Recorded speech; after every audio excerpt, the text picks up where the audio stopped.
Assalamualaikum warahmatullahi wabarakatuh, teman-teman. Berjumpa lagi di channel YouTube saya, tentunya yang masih membahas mengenai GERD, anxiety, dan psikosomatis ya, teman-teman. Gimana kabarnya?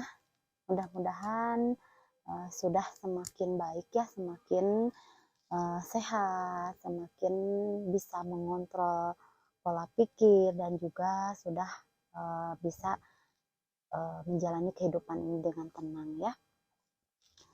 Nah teman-teman, di video kali ini saya akan membahas mengenai pengaruh cuaca dan suhu untuk orang yang terkena GERD, anxiety, dan psikosomatis ya.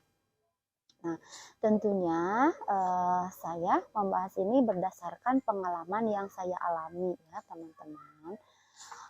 Mengenai cuaca itu sangat berpengaruh ya, tapi untuk orang yang tidak terkena gangguan anxiety dan psikosomatis pun kalau cuaca dan suhu itu sama berpengaruh, cuma mungkin bedanya kalau yang terkena anxiety dan psikosomatis suka agak dilebih-lebihkan gitu ya, suka jadi seolah-olah menambah pemikiran ya, mengganggu ke pikiran kita ya. Nah itu tentunya berdasarkan pengalaman saya ya.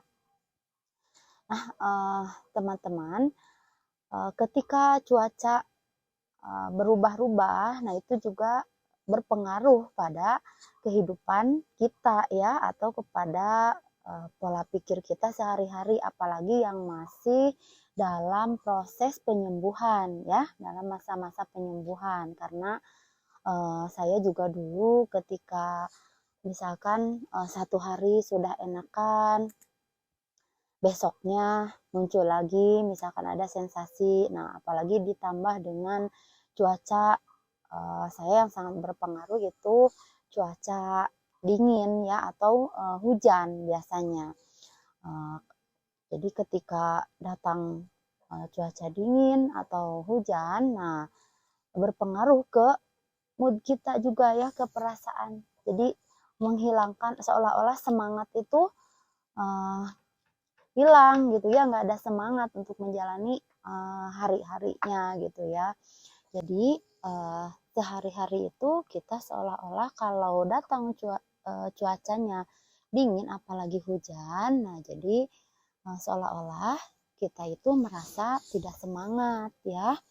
Kemudian juga berbeda kalau cuacanya cerah, dari pagi-pagi itu sudah muncul sinar matahari gitu ya, enak untuk berjemur atau beraktivitas. Nah itu saya suka merasa senang gitu, kayak di dalam hati itu kayak bahagia aja gitu ya, kalau cuacanya cerah gitu ya.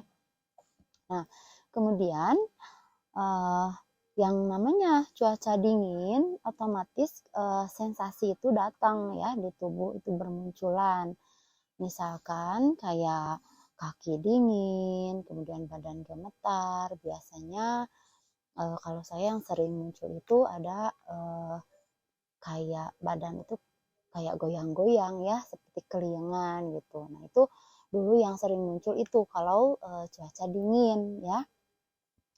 Nah kemudian juga badan pegal-pegal, punggung berat, kemudian leher kaku, penglihatan juga buram atau tidak jelas. Nah jadi itu yang membuat saya tidak istilahnya suka tidak semangat kalau cuaca dingin atau hujan gitu ya, kalau mendung. Makanya ketika belum ada istilahnya sensasi nggak muncul, tapi sudah terdengar misalkan pagi-pagi itu di luar hujan, nah itu suka kayak mengundang sendiri gitu ya. Nah itu istilahnya yang menyebabkan lama sembuh saya ya, ketika saya suasana hujan itu suka seolah-olah mengingat-ingat gitu, kalau hujan nih pasti ada sensasi kayak gini, nah kayak gitu, jadi seolah-olah diundang sensasinya.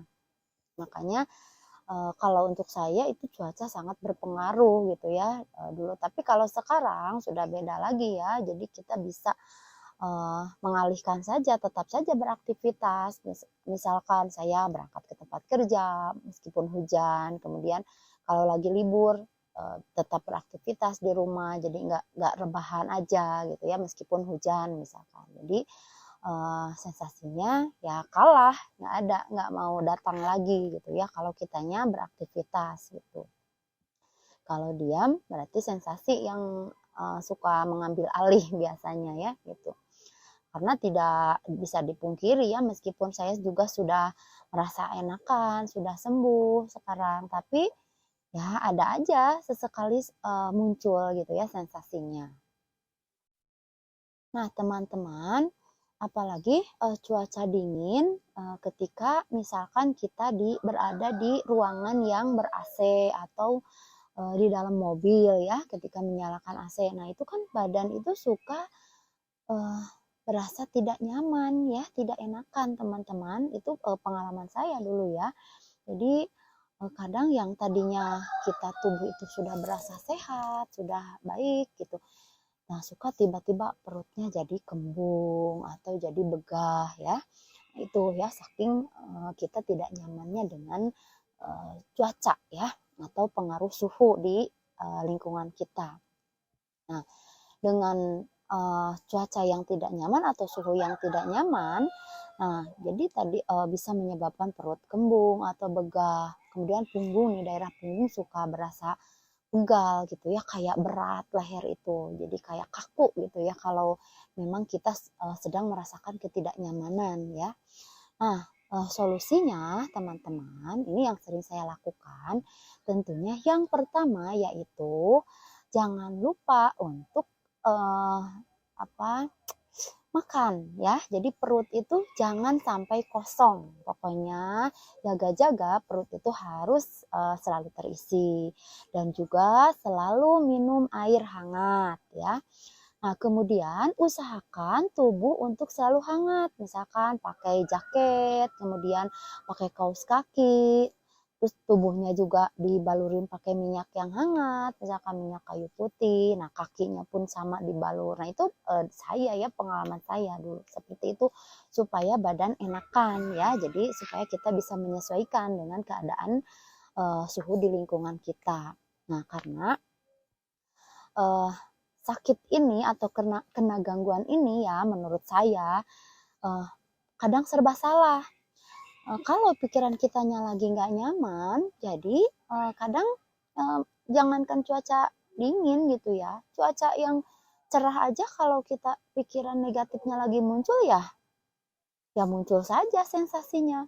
Kalau pikiran negatifnya lagi rame gitu ya, lagi memikirkan sesuatu yang kita takutkan, ya muncul di tubuh itu berbagai macam sensasi. Jadi kadang saya juga kalau datang ke tempat yang agak panas, gerah gitu, sama gak nyaman. Badan itu kadang berasa goyang-goyang, kayak keliengan, pokoknya ya menggoda saja itu sensasinya. Jadi seolah-olah pengen diakui terus, pengen dibawa-bawa terus gitu. Cuma ya berusaha saja kita kendalikan pikiran ya, pola pikirnya diperbaiki. Nah, jadi teman-teman, intinya orang yang sakit ini atau orang yang kena gangguan GERD, anxiety, dan psikosomatis ini seolah-olah kita itu harus selalu nyaman gitu ya. Menurut saya ya, itu kondisi tubuh saya seperti itu, harus selalu merasakan kenyamanan. Karena jangankan pengaruh cuaca atau suhu, ketika saya memakai sesuatu yang dirasa tidak nyaman, misalkan pakai sendal agak kegedean misalkan, atau sepatu kegedean atau kekecilan, nah itu sebenarnya tidak terlalu berpengaruh besar ke tubuh ya, cuma yang dipikirkan oleh kita itu tidak nyaman, nah jadi muncul kadang jadi keliengan, kadang jadi badan itu nggak enak, pokoknya muncullah beberapa sensasi yang pernah kita rasakan ketika kita sedang merasakan ketidaknyamanan ya itu. Jadi intinya cuaca dingin ataupun panas, hujan ataupun panas, Nah, jadi tetap apapun yang terkena gangguan ini, gangguan anxiety dan psikosomatis ini, intinya pola pikirnya yang harus dijaga. Ya, kalau kita bisa jaga pola pikir, nah jadi mau suhu bagaimanapun, nah kita akan bisa menyesuaikan ya. Jadi dijalankan tipsnya yang seperti yang tadi sudah saya jelaskan. Jadi kalau suasana hatinya sudah tenang, pikirannya sudah tenang, mau cuaca hujan ataupun panas, yang penting kita sudah persiapan ya. Jadi kita tidak terlalu ketakutan atau sensasi pun tidak akan bermunculan. Gitu ya. Nah, itu mungkin teman-teman di video kali ini cukupkan sekian, mudah-mudahan bermanfaat. Dan juga saya doakan semoga teman-teman secepatnya membaik dan secepatnya bisa pulih dari gangguan anxiety dan psikosomatis. Nah, itu ya teman-teman, cukupkan sekian. Assalamualaikum warahmatullahi wabarakatuh.